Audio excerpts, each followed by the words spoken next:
السلام علیکم ورحمۃ اللہ وبرکاتہ۔ آج کا یہ ویڈیو عورتوں کے مسائل کے لیے خاص طور پر بنایا گیا ہے۔ اس میں چند مسائل انشاءاللہ آپ کی خدمت میں پیش کیے جائیں گے۔ مسئلہ نمبر 1، ہر مہینے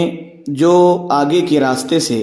عورتوں کو معمولی خون آتا ہے اس کو حیض کہتے ہیں،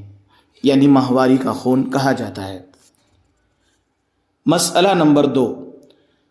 کم سے کم ماہواری کی مدت 3 دن اور 3 رات ہے اور زیادہ سے زیادہ 10 دن اور 10 رات ہے۔ کسی کو 3 دن میں یا 3 رات سے کم خون آیا تو وہ ماہواری کا خون نہیں ہے بلکہ بیماری ہے جسے استحاضہ کہا جاتا ہے۔ یہ کسی بیماری کی وجہ سے ایسا ہو گیا ہے، اور 10 دن یا 10 رات سے زیادہ خون آیا ہے تو جتنے دن 10 سے زیادہ آیا ہے وہ بھی بیماری میں شمار کیا جائے گا۔ مسئلہ نمبر 3، اگر 3 دن تو ہو گئے لیکن 3 راتیں نہیں ہوئی، جیسا کہ جمعہ کی صبح سے خون آیا اور اتوار کو شام کے وقت مغرب کے بعد بند ہو گیا، تب بھی یہ ماہواری کا خون شمار نہیں ہوگا بلکہ بیماری کا ہی خون شمار ہوگا۔ اگر 3 دن اور 3 رات سے ذرا بھی کم ہو تو ماہواری کا خون نہیں ہے بلکہ بیماری کا خون ہے۔ مسئلہ نمبر 4، حیض کی مدت کے اندر سرخ، زرد یا سبز، خاکی، مٹیالہ، سیاہ رنگ جو بھی آئے وہ سب حیض ہی شمار کیے جائیں گے، یعنی ماہواری کے خون شمار کیے جائیں گے، جب تک کہ جو گدی، جو کپڑا وغیرہ جو رکھا جاتا ہے وہ بالکل سفید نظر نہ آ جائے۔ جیسا رکھا تھا اگر ویسا ہی نکل جائے تو اب وہ حیض سے پاک ہو گئی، یعنی ماہواری سے پاک ہو گئی۔ مسئلہ نمبر 5، 9 برس سے پہلے اور 55 سال کے بعد کسی کو حیض نہیں آتا، اس لیے 9 برس سے چھوٹی لڑکی کو جو خون آئے گا وہ ماہواری کا خون شمار نہیں ہوگا بلکہ بیماری کی وجہ سے یہ خون آ رہا ہے۔ یعنی 9 سال سے پہلے تو بالکل حیض نہیں آتا، اس لیے جو خون 9 سال سے پہلے آئے گا وہ کسی صورت میں ماہواری کا خون شمار نہیں ہوگا، اور 55 سال کے بعد عام طور پر جو عادت ہے وہ یہی ہے کہ ماہواری نہیں آتی لیکن آنا ممکن ہے۔ مسئلہ نمبر 6، کسی کو ہمیشہ 3 دن یا 4 دن خون آتا ہے، پھر کسی مہینے میں زیادہ آ گیا لیکن 10 دن سے زیادہ نہیں آیا تو یہ سارا کا سارا ماہواری کا ہی خون شمار کیا جائے گا، اور اگر 10 دن سے بھی زیادہ بڑھ گیا تو جتنے دن 10 دن سے زیادہ ہوں گے اتنا بیماری کا خون شمار کیا جائے گا، اور 10 دن سے زیادہ اگر بڑھ گئے ہیں تو یہ تو بیماری ہے، اور 10 دن کے اندر جتنے ہیں یہ سارے کے سارے ماہواری کے ہی خون شمار کیے جائیں گے۔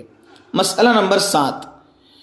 ایک عورت ہے جس کی کوئی عادت مقرر نہیں ہے، کبھی 4 دن خون آتا ہے اور کبھی 7 دن، اسی طرح بدلتا رہتا ہے، کبھی 10 دن بھی آ جاتا ہے، تو یہ سب کے سب ماہواری کے خون شمار ہوں گے۔ ایسی عورت کو اگر کبھی 10 دن یا 10 رات سے زیادہ خون آ جائے تو دیکھو کہ اس سے پہلے مہینے میں کتنے دن خون آیا تھا، بس اتنے ہی دن ماہواری کے شمار کیے جائیں گے، باقی سب بیماری میں شمار ہوں گے۔ ایک مسئلہ عام طور سے عورتوں کو یہ بھی پیش آتا ہے کہ کسی کو ہمیشہ 4 دن ماہواری آتی تھی لیکن پھر ایک مہینے میں 5 دن آ گیا خون، اور اس کے بعد دوسرے مہینے میں 15 دن خون آ گیا، تو اس 15 دن میں سے 5 دن یہ ماہواری کے شمار ہوں گے اور 10 دن بیماری کے، اور چونکہ پہلی عادت جو تھی اس کی 4 دن کی، اب اس کا اعتبار نہیں کریں گے بلکہ یہ سمجھیں گے کہ عادت بدل گئی اور 5 دن کی عادت ہو گئی۔ ایک اور مسئلہ اس میں یہ بھی بیان کیا جاتا ہے کہ اگر کسی لڑکی نے پہل خون دیکھا، یعنی پہلی بار دیکھا، اگر 10 دن یا اس سے کم آئے تو یہ سب ماہواری ہے، اور جو 10 دن سے زیادہ آئے تو پورے 10 دن حیض شمار کر کے باقی جتنے بھی ہوں گے یہ بیماری میں شمار کیے جائیں گے۔ اسی طریقے سے 2 حیض کے درمیان میں پاک رہنے کی مدت کم سے کم 15 دن ہے اور زیادہ کی کوئی حد نہیں ہے۔ اگر کسی وجہ سے کسی کو ماہواری آنا بند ہو جائے تو جتنے مہینے تک خون نہیں آئے گا اس میں پاکی ہی شمار کی جائے گی۔ بعض عورتوں کو یہ عادت ہوتی ہے کہ حمل کے بعد یعنی بچے کی ولادت کے بعد پورے سال حیض نہیں آتا، تو یہ سب کی سب اس کی پاکی ہی شمار کی جائے گی۔ اسی طریقے سے ایک مسئلہ حمل کے زمانے کا ہے کہ حمل کے زمانے میں جو خون آئے وہ بھی ماہواری کا خون شمار نہیں ہوگا بلکہ بیماری میں شمار ہوگا۔